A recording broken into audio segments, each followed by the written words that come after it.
l'intérieur du pays. La coalition des 14 partis politiques de l'opposition était une fois encore dans les rues le samedi dernier avec les mêmes slogans qui réclament les réformes constitutionnelles et institutionnelles. Mesdames et messieurs, bonsoir, soyez les bienvenus pour suivre cette nouvelle édition du Journal d'Afrique. Une fois encore, bonsoir, donc voici le sommaire.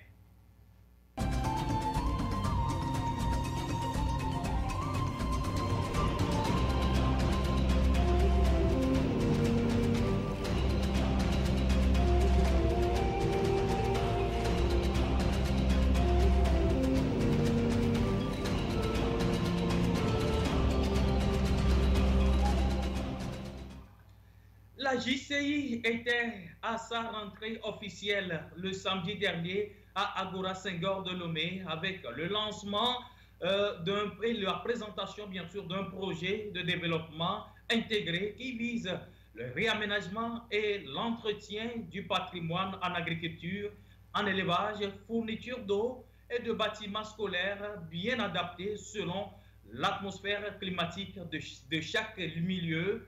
La Jeune Chambre internationale, JCI, est une initiative américaine dotée des jeunes diplômés pour la relève, bien sûr, du domaine, une organisation non gouvernementale qui se donne la tâche de rechercher les aides financières et chez les bailleurs de fonds, auprès des bailleurs, bien sûr, de fonds et d'autres partenaires pour la réalisation de son projet intégré, dont le président de l'Université de Lomé, M.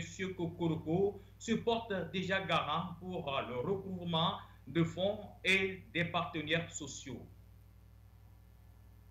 Un miroir aux alouettes pour le papa d'une arlésienne. Il me semble dès lors qu'il nous reste encore beaucoup à faire. Monsieur le Président de la JCI 2019, cher frère Florence, en posture de parrain et devant l'agenda que vous nous avez présenté, je me permettrai de vous distiller quelques conseils. Être un bon président, c'est celui ou celle qui cultive l'humilité.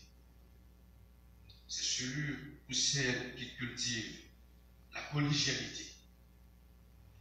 C'est celui ou celle qui cultive l'innovation, qui est la boussole de toute gouvernance réussie. Être aussi président, c'est être fier, c'est être confiant, même si dans nos sociétés, nous assistons à une banalisation de ces valeurs sous le vocable de l'arrogance. Être fier, être confiant n'a rien à voir avec l'arrogance.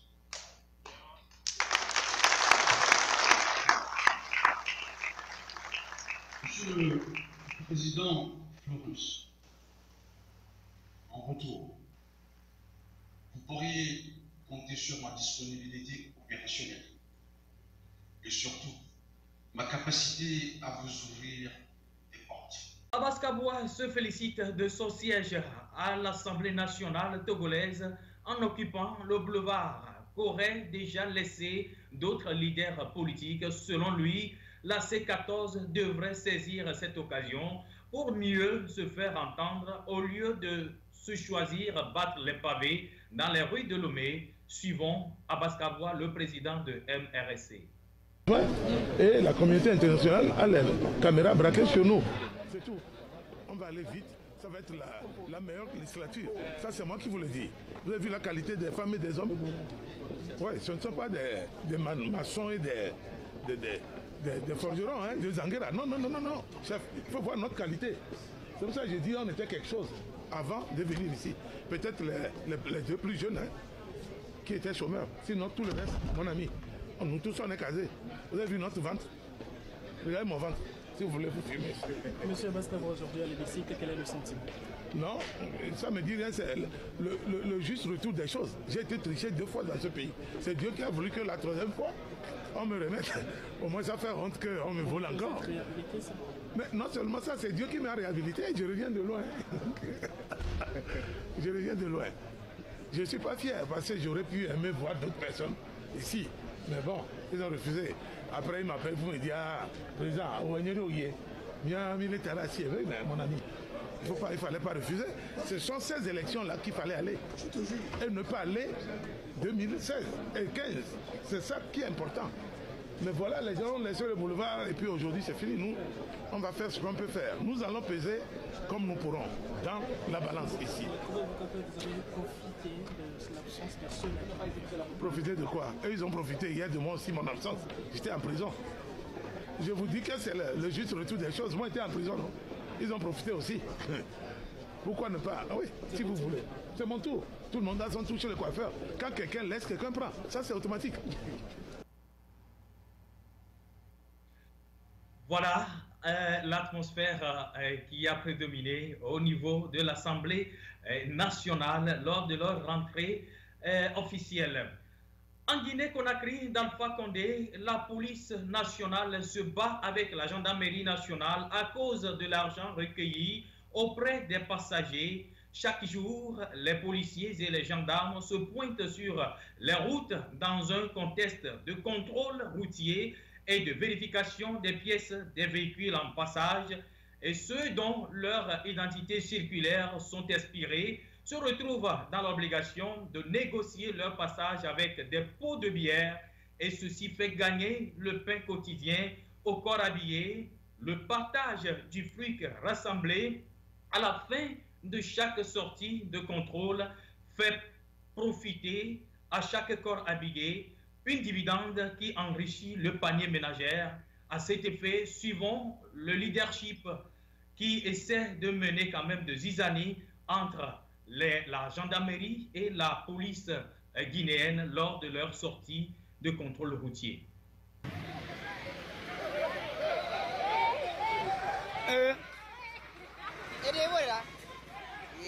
Ici, c'est la guerre entre la police et la gendarmerie. Nous sommes en Libreka comme ça. Tout précisément à Tercet. Ils se battent à cause d'une petite somme. Tu as vu?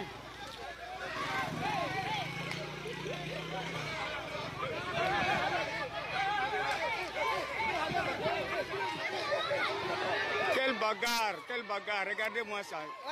Police, ça c'est des mensonges, ils sont là à mentir, voilà, il faut les cicoter. Ils sont là à créer des embouteillages pour ne rien. Tu as vu? Ça c'est la gendarmerie et la police, regardez-moi ça. Il n'y a pas de règles, tout est en désordre. Ils sont là à prendre l'argent des gens toute la journée. Ils n'ont qu'à quitter ici. Voilà, tu as vu? Ils se battent comme ça. Voilà, regardez en haut là-bas aussi, c'est chaud, hein, c'est chaud. C'est pas facile, c'est pas tellement facile. On assiste à une bagarre entre la gendarmerie et la police nationale, regardez-moi ça. Voilà, voilà. Ah, tu as vu? Il a eu, c'est comme ça. Tu as vu, ils sont là toute la journée à prendre l'argent des gens, on bloque les gens n'importe comment. Tu as vu? Vous avez vu ça? Nous sommes dans quel pays? Nous sommes en Guinée. Regardez-moi la force de sécurité. Gendarmes et police se battent comme ça sur la route. Tu as vu? Tu as vu? Oui. Voilà. Tu as vu? Ça c'est grave.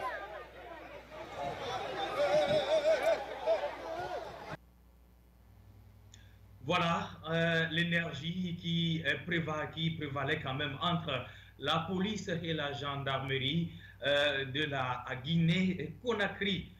Au Togo, l'enclavement des villages à l'intérieur du pays reste un élément crucial qui nuit les artisans togolais, considérant le cas du village Idifiou, une localité de la préfecture de l'Amou située dans la région des Plateaux, au sud-est du Togo, qui détient quand même des hauts cadres abîmés dans le gouvernement. Ce village, depuis des décennies jusqu'à nos jours, est laissé à son sort.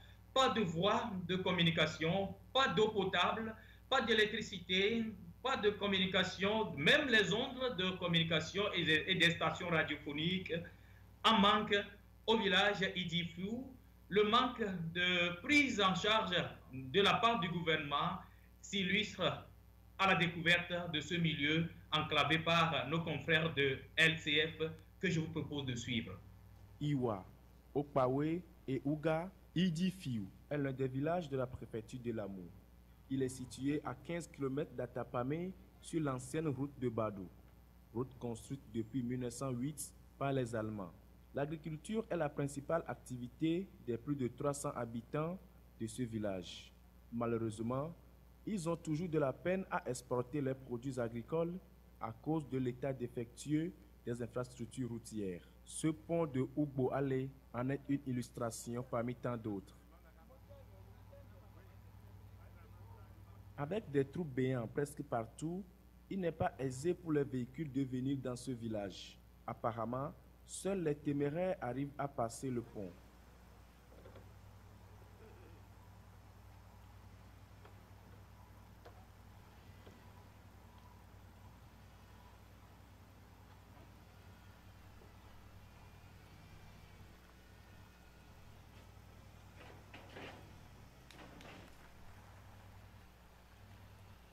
D'ailleurs, on déplore des pertes en vies humaines occasionnées par ce fameux pont.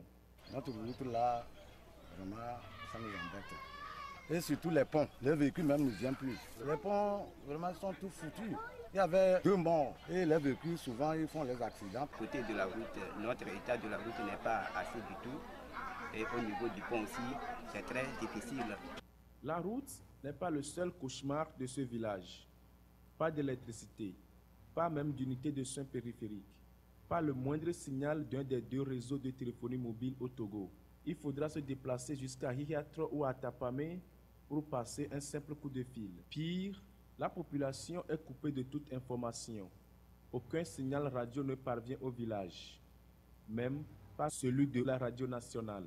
D'ici à Tapamé, ça peut faire à peu près au moins 15 à 20 km. Et on marche. Des fois, si on ne trouve pas Zemidja, on est obligé de marcher avec les malades. Nous n'avons pas de réseau, que ce soit réseau de Bruxelles, ni Move, rien. Au niveau des dispensaires, nul. La radio, c'est difficile à capter, même que ce soit, surtout la radio Lomé, rien. Même la radio, la paix d'Atapamé, tout ça là, ça ne va pas. C'est difficile. Les gens meurent à cause de dispensaires. Voilà. Les cimetières sont toujours grandes plus que même le village. Les élèves sont au nombre de 160, mais avec seulement 2 instituteurs. C'est pourquoi nos enfants traînent à la maison. Même avec la salle de classe que nous avons maintenant, il n'y a même pas d'instituteurs. Chose étonnante, ce village de Idifiou est aussi sollicité en période électorale. Lors des dernières élections législatives, ils ont élu un député. Mais depuis 2013, sa présence est très rare ici. On nous a dit de chercher même les députés, mais si après le votant, on ne trouve même pas les députés. Si c'est bien que nous ne sommes pas Togo, il faut nous dire immédiatement que nous ne sommes pas Togo, donc nous allons faire sortir même notre drapeau que nous ne sommes pas Togo, ça c'est mieux. Abandonnés à leur triste sort, les habitants de Idifiou profitent de la présence de notre caméra pour s'adresser au gouvernement. Ce qui est nécessaire est que le moyen de déplacer, ou bien le pont par rapport à la route, et on cherche toujours l'hôpital. C'est ça qui nous tue ici. Que les routes, au moins, on soit nous arranger la route, qu'on puisse aller vers Atapamé. Et moi, qu'on nous réhabilite la route, qu'il y ait de l'électricité et surtout un dispensaire. Autre pont à réhabiliter sur cette ancienne route de Badou, celui de Ougbo. À le voir sur ces images, c'est un pont tout assez dangereux que l'autre. Selon les informations, les travaux de réhabilitation avaient démarré en 2010. Mais seuls ces piliers ont été érigés et depuis lors, l'entrepreneur est resté introuvable, abandonnant le chantier jusqu'à ce jour.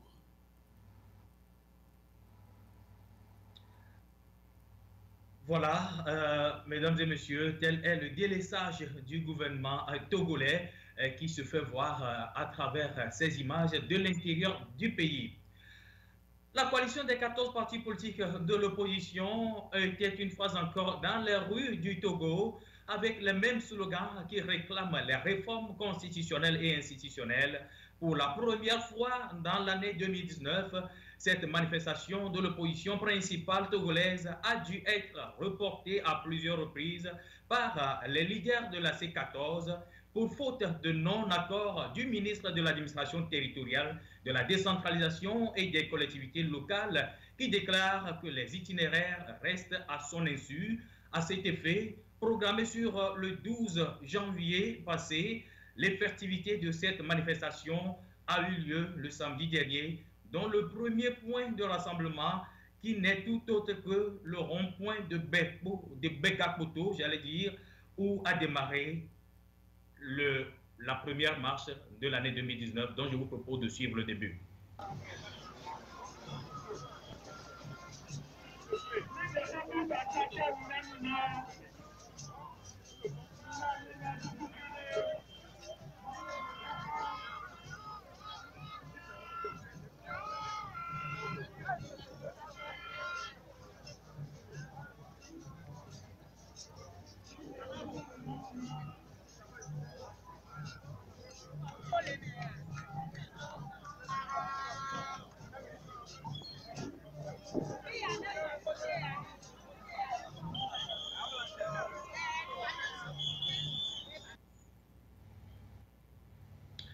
Voilà, l'atmosphère y a prévalu, mais au début de cette manifestation, au moment de rassemblement des militants, au point prévu, les gendarmes et les militaires ont envahi les lieux et voudraient quand même faire peur aux jeunes militants, dont certains ont été retournés à mi-chemin.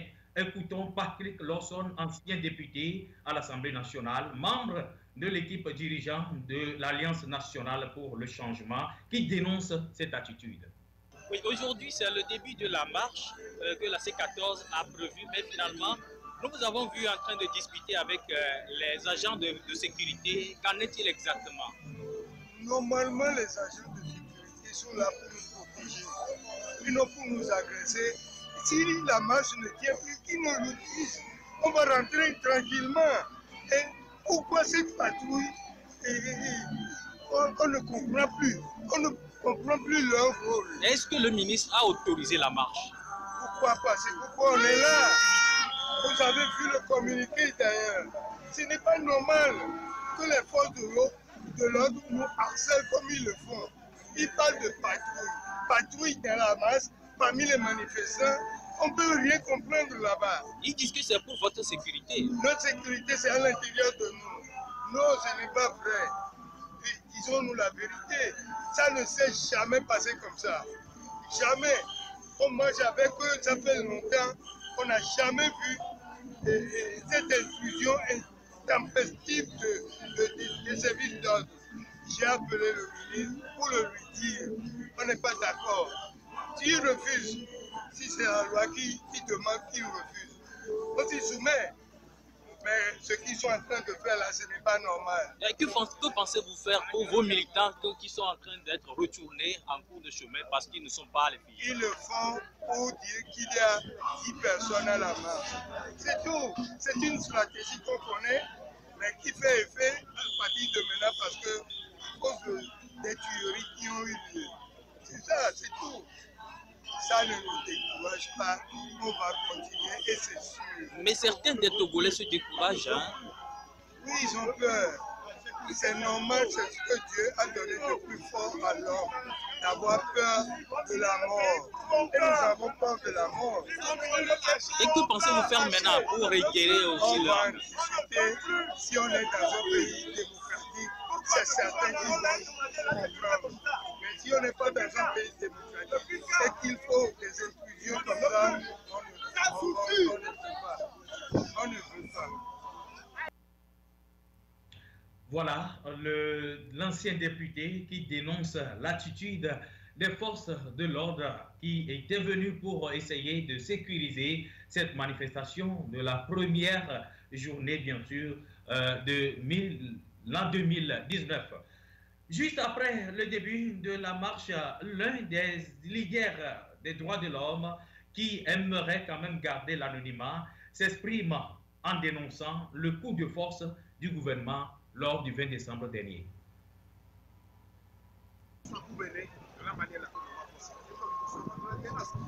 Continuellement diriger un pays par un groupe qui nous impose à tout moment. aujourd'hui, nous sommes arrivés à un moment où le Togo doit s'émanciper. Et pour s'émanciper, il faut que ce que nous voulons laisse le pouvoir à ceux-là qui ont quand même un programme. Et non seulement cette minorité-là qui sont donc, sur notre présence, comme je l'ai dit, en tant que défenseur de notre langue, le Togo doit avancer. Et pour avancer, il faut que cette minorité-là les engage. Vous savez, les élections dans ce pays sont toujours organisées. L'opposition les a toujours gagnées, mais jamais l'opposition est au pouvoir. Et pour nous aujourd'hui, comment faire pour que ces gens sera possibilité de pouvoir de faciliter la finance.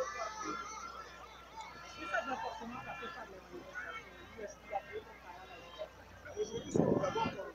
C'est même les manifestants vont retrouver. Mais ce que nous avons aujourd'hui, notre arme aujourd'hui, c'est la manifestation. Et même on verra, nous savons que même si on tient jusqu'à 2020 les élections, le peuple va s'exprimer, il se voir. Mais il faut quand même que les conditions soient favorisées pour avoir des élections libres. Justement, par rapport à 2020, si la coalition n'est pas à la solution, ça ne veut pas dire que l'opposition n'est pas à la solution. Il y a d'autres mouvements qui peuvent faire ce travail. L'opposition a déjà le soutien populaire. Et cela doit se traduire dans le sud. C'est pourquoi il faut mobiliser les citoyens à être prêts pour les élections si jamais on arrive aux élections.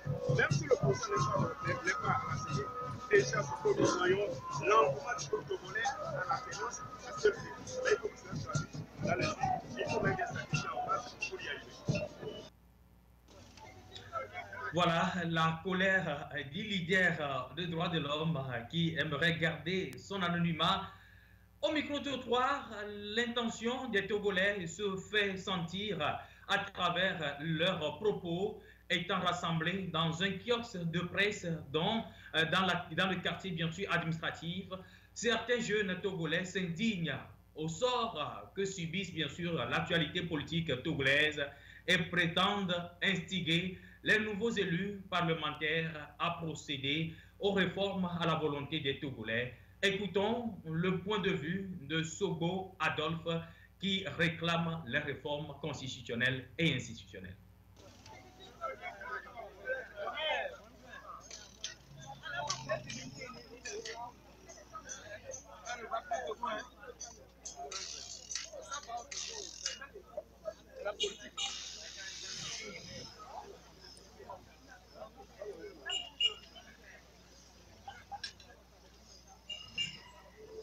Monsieur, bonsoir. Bonsoir. Veuillez vous présenter à tempo, s'il vous plaît. C'est monsieur Sogo Adolphe. Voilà, vous êtes Togolais et l'actualité politique du Togo, ça marque toujours le point de la une de tous les journaux. Aujourd'hui, le gouvernement est mis en place. Aujourd'hui, le bureau de l'Assemblée est mis en place. Mais la C14 est en train de prononcer que voilà, le 20 décembre, les Togolais n'ont pas voté. Mais néanmoins, le gouvernement est mis en place et le bureau de l'Assemblée est également mis en place. Quels sont vos points de vue? Effectivement, de mon point de vue, dire qu'effectivement, on a vu le 20 décembre. On a vu que les élections sont allées dans le retard. Il n'y a pas eu d'influence. Mais pourtant, ils ont fait des choses. Ils ont voté quand même. Et il y a eu une minorité qui est partie. On ne peut pas le nier. Ce qu'on peut demander à cette assemblée, c'est que si réellement elle aime les Togolais, l'assemblée, elle aime les Togolais, elle veut réellement que la paix règne dans ce pays, qu'on fasse les réformes selon la volonté du peuple. Et sous-entend ce qui veut dire que la volonté du peuple, c'est quoi? Faire en sorte qu'il y ait la tenance au sommet de l'État. Qu'est-ce que nous demandons à cette assemblée? Pour l'instant, on ne peut pas dire qu'il n'est pas légitime ou quoi. Non, nous ne voulons pas aller sur ce terrain. Mais tout ce qu'on demande, c'est qu'elle ait la bonne foi de faire des réformes selon la volonté qui aspire à l'intérieur du peuple, donc que la tenance puisse arriver au sommet de l'État. Voilà que la jeunesse togolaise dit que voilà, cette assemblée n'est pas quand même une assemblée acceptable par les Togolais.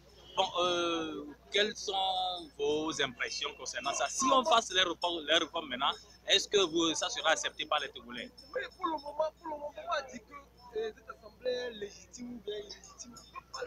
Elle est là. On a vu que les anciens députés ne sont plus à l'hémicycle.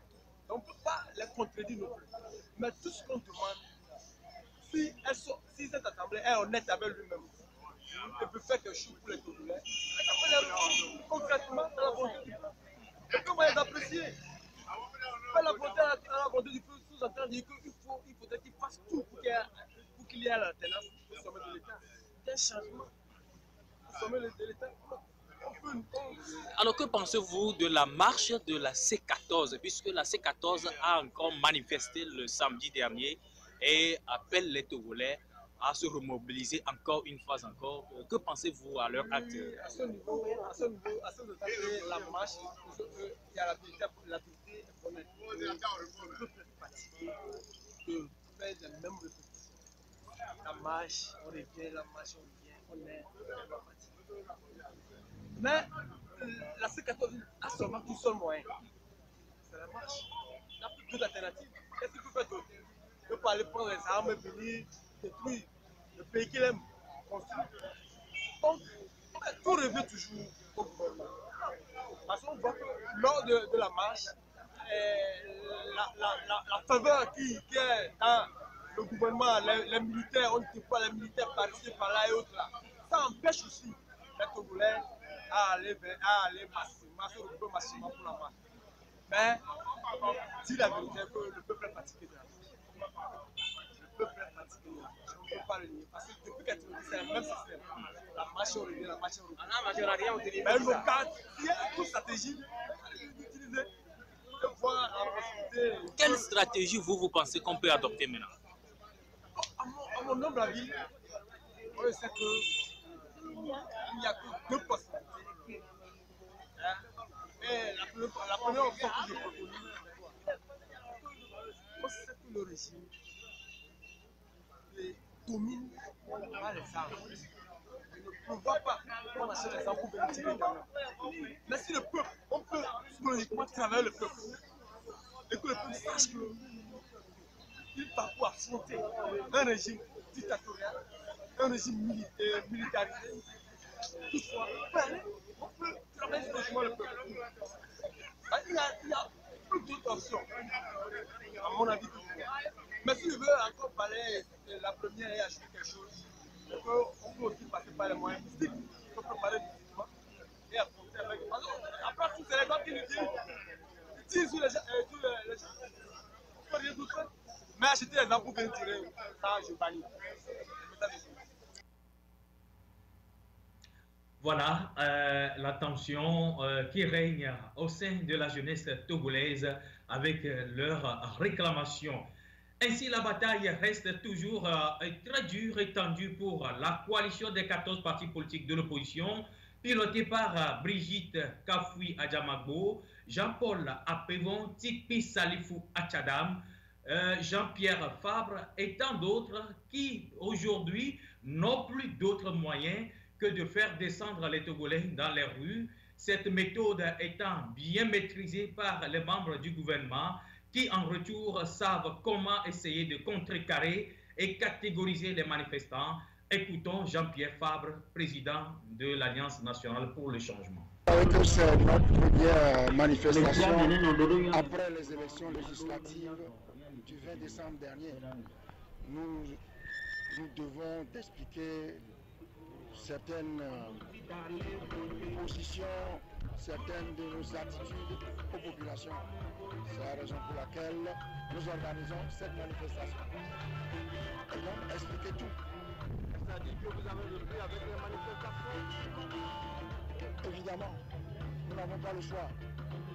Nous sommes obligés de mobiliser les populations pour obtenir ce que nous n'avons pas pu obtenir. C'est la réforme, la réforme. Alors, vous parlez d'une nouvelle phase de la lutte, qu'est-ce qu'on peut comprendre? Pardon? Vous parlez d'une nouvelle phase de la lutte. Alors, qu'est-ce qu'on peut comprendre? On l'a expliqué, hein? La nouvelle phase de la lutte, c'est l'élargissement de la lutte à d'autres composantes de la société, à la société civile, à ceux qui, au moment des élections, ont jugé ou ont appelé au report qui n'a pas eu. Avec toutes ces personnes-là, nous voulons créer un vaste mouvement citoyen de libération nationale. Alors, au cas où votre appel n'est pas entendu, il sera entendu. Il sera entendu. Mais nous avons des contacts. Donc, pourquoi voulez-vous qu'un appel à la libération de notre pays ne soit pas entendu par les citoyens de ce pays? Vous avez compris que les Togolais ont démissionné devant la lutte? Non, pas du tout. Mais je sais pas, vous avez suivi les derniers développements. Hein, lesquels? La formation du gouvernement, l'élection d'une présidente aux personnes. Mais cela vous dit? Rien du tout.